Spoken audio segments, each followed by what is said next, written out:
Hello, my name is Deborah Dodd, and I am a student with Vancouver Community College in the PIDP 3230 Evaluation of Learning. And I have decided to discuss the classroom assessment technique number 30, profiles of admirable individuals. So, what exactly is this CAT strategy, profiles of admirable individuals? Well, it's a written, focused profile of someone in the field being studied whose values, skills, and behavior are greatly admired. It's also an assessment of what a student values by looking at their choice of person and also looking at their explanation of why this person's qualities are admirable. So, why they admire this person. It also gives a detailed idea of images and values associated with the field of study. And what is the best context to use this in? Well, it works best in mid to higher level courses where students have developed structured writing skills.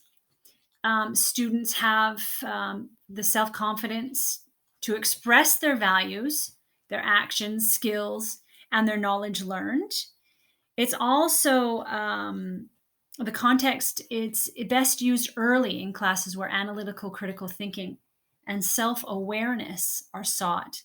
Ideas need to be asserted in an articulate manner, and it's also best used in smaller classes. There are some limitations with this CAT strategy.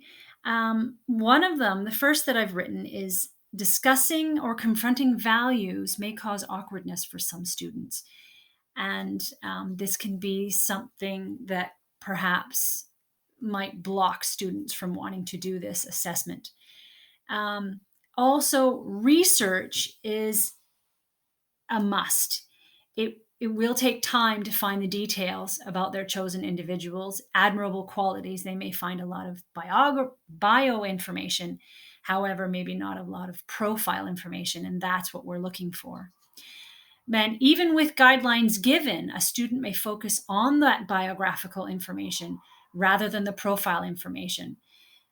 So that's another limitation. And also that these 1 to 2 page profiles can be time consuming to read. However, there are advantages to this CAT strategy. It gives the instructor some really clear insight into the role models that have influenced their students. And it does open the room up to different sets of values. So even if people may be feeling uncomfortable about, focusing on their values, they might see it an advantage to looking at different sets of values of their classmates. It encourages students to examine their own values, which is another advantage, and the values of the field of studies, yet in a structured way. And it's also one big advantage is that this CAT strategy is very useful for instructors when planning future assignments. Best practices. So the best practices for this strategy are, and I put this as the first one, that the instructor will benefit greatly from practicing this assessment, doing a dry run before introducing it to the class. So if the instructor can do this on their own first, that is a really best practice to see how their students are going to have ease of finding information for a profile. A best practice also is to decide the criteria well in advance, to focus on the clarity and the persuasive content rather than the individual's identity, the chosen individual's identity. Another best practice is to describe and be completely clear about your technical specifications, 1 page, 2 page, and give a clear direction also regarding where the individual of focus may be chosen from, and provide a list of possible candidates if necessary, it can be very difficult to find someone to write about. And if you provide that list, that will certainly take a lot of stress off of a student finding their own person.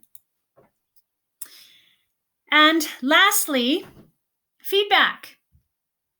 So providing feedback from this strategy, from this assessment strategy, is can be there are certain ways you can give feedback that show the learners how their personal set of values correspond with the way they view the values of their chosen individual and the discipline. So it's important that the feedback given is straightforward, and also that feedback can be given sort of as a tallied method. So I really like this one. When the assessment is complete, what you can do is you can tally up how many times a certain value or characteristic comes up in their paper and use it as a group perspective. So if a certain value or characteristic comes up 4 or 5 times, you can do a tallied or rank and give it to the class as a group rather than individual assessments. You can show a rank from most to least or from least to most, such as like a top 10 countdown or something like that. And then you can sort of give a feedback in that way, showing that the number one value or characteristic that you all chose, or that as a group the most was the highest ranked, was this characteristic or this value. Now, feedback can also be given in a small group setting, such as a think, pair, share, where students discuss their responses in small groups and they present it to the rest of the class. This is my reference page. These are all of there are sites that I use to look up profiles and such. And I really hope you enjoyed this discussion on classroom assessment technique number 30, profiles of admirable individuals. And thank you very much for listening to my discussion. Have a great day. Thank you very much. Bye.